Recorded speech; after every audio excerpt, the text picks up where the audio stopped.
This is a memoir I wrote called Out of the Tower. The day I finally grieved the burst illusion of the fairy tale of my straight life was, ironically enough, while watching a Disney movie. It was a few years after I'd left my husband. I was cohabitating with my female partner, and I was miserable. Falling for her had been the catalyst that gave me the lens to see how stale my marriage had become, to how low we'd sunk, and that there was nothing I could do to lift my husband out of his depression. One day something in my brain shifted. Suddenly I fully grasped that my daughter was going to have a terrible model of married life if I kept trying to hold us together. I'd tried and tried, but in the end, no amount of my singular trying was enough.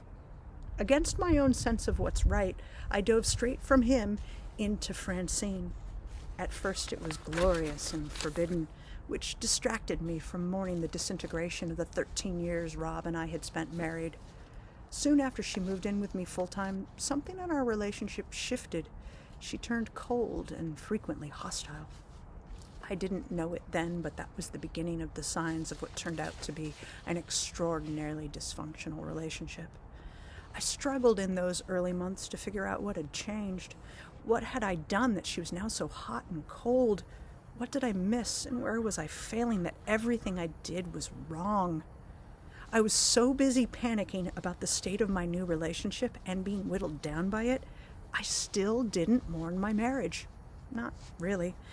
I'd had minor moments of grieving, but had never spent a concerted, quiet time processing my divorce, despite all the therapy I was doing. For the first couple of years, Francine spent at least 3 days a week in Los Angeles at her family home, as she was still teaching private music students there. Because those teaching days included the weekend, if I didn't drive up from San Diego to join her, she was angry with me. I never liked her angry, most especially when it was directed at me. So mostly I conceded to her browbeating, despite my having a young child to tend, a full-time job, and that I was running myself into exhaustion. I raced through Saturday mornings, hastily loading my daughter and I into the car and heading north. There, I'd spend the rest of the day with minor stolen moments with Francine between her students, while my daughter played in the small backyard or occasionally off on some attempted adventure. On those rare occasions, I obsessively watched the clock in my phone for word that she was done. I was expected to be there when she finished her workday, even when it ended unexpectedly early. Otherwise, why had I come up? When her mom, Cora, was home, we talked for hours. I always liked her mom. Often Francine's niece was at the house. Nyla was several years younger than my daughter Aiden, but they enjoyed playing together. Subjecting my daughter to the long drives and the time spent in limbo like a circling plane waiting to land was less bad when Nyla was there for her to play with. Occasionally, we set official plans for the weekend in LA in advance. On one of those times, Aiden and I were to drive up on Saturday afternoon to arrive just before Francine would finish teaching, and then all 5 of us, me, Aiden, Nyla, Francine, and her mom, were going to dinner and a movie. There was a new Disney film out, and even though my tomboy of a child didn't particularly care for Disney princess movies, it seemed like a good idea even to me. I sat in the theater earnestly content. Dinner had been nice, and seeing a movie seemed so normal. It was a thing couples and families did. Maybe things were better for Francine and me than I imagined most of the time. I still believed my relationship with her was a blip. In my mind, there was no way I was gay. Bisexual at most, but definitely not gay. My marriage had fallen apart because of my husband's depression. If asked about my sexuality, I quickly explained that I leaned way more towards men, but because for me it was about the person, I had managed to fall in love with a woman despite her gender. Most people didn't even know to ask, as I kept myself fully closeted at work, and largely so everywhere else. I was sitting on the outside of our group. Aiden and Nyla wanted to sit together, and Francine insisted on being next to her niece. Francine's mom wanted to be next to her. The lights in the theater dimmed. Tangled started with the normal big sweeping Disney music and effects. Nyla happily sighed. I sunk into the story, only temporarily distracted when Aiden would cringe over songs or to share popcorn. I was enjoying the spunky way Rapunzel was depicted. They'd taken her from being a strictly helpless female, though still couched in stereotypes.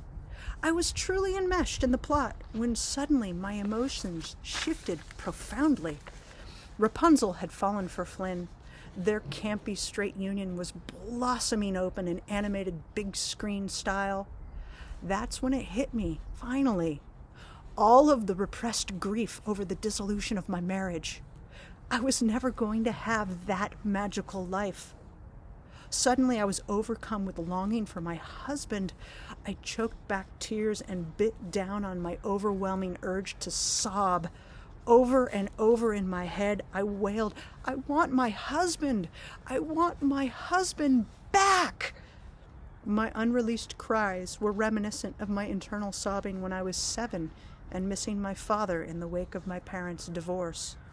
My grief was profoundly inescapable, and I was as horribly doomed in that moment as I had been as a child. Oh my God, what had I done? Francine and I were miserable. I was miserable. I had had that perfect life, and I'd thrown it away for her. The rest of the film was a blur. I continued to suppress the explosion of tears lurking in wait. I was confounded by this sudden longing for Rob. I didn't want to explain to Francine what was happening. I worried it would hurt her, and I didn't want to hurt her. I didn't trust what Francine would say and how she would react. I only knew it would be bad. Besides, what could I do now? He'd moved to Canada and she was living with me, having relocated from LA to be with me. I couldn't change anything. I was overwhelmed. I spent the rest of the night in quiet despair. Over time, I came to understand it wasn't my husband I wanted in that moment, not the actual him, but my straight life.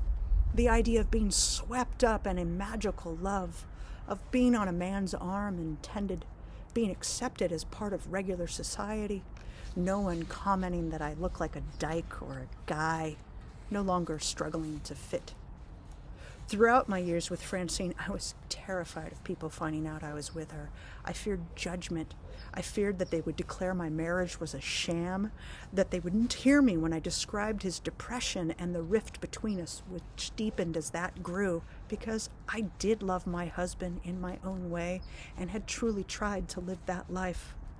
I feared so many things, including my own sexuality. And that movie, that silly, inconsequential Disney movie, it pricked me to my core. It showed me what I thought I was giving up. It made me face for the first time deep inside me that I wasn't straight.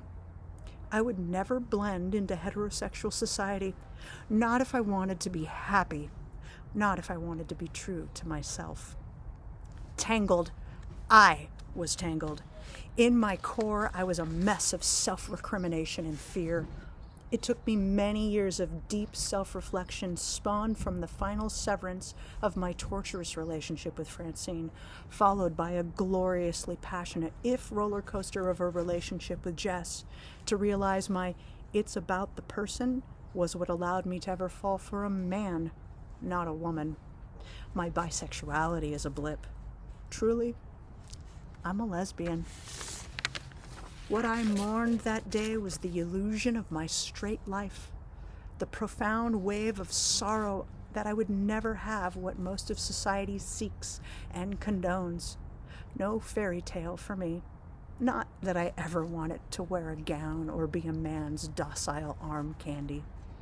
Tangled showed me the first glimpse of the crazy knot of illusion I'd woven over myself. I'm so glad I left my tower. Thank you.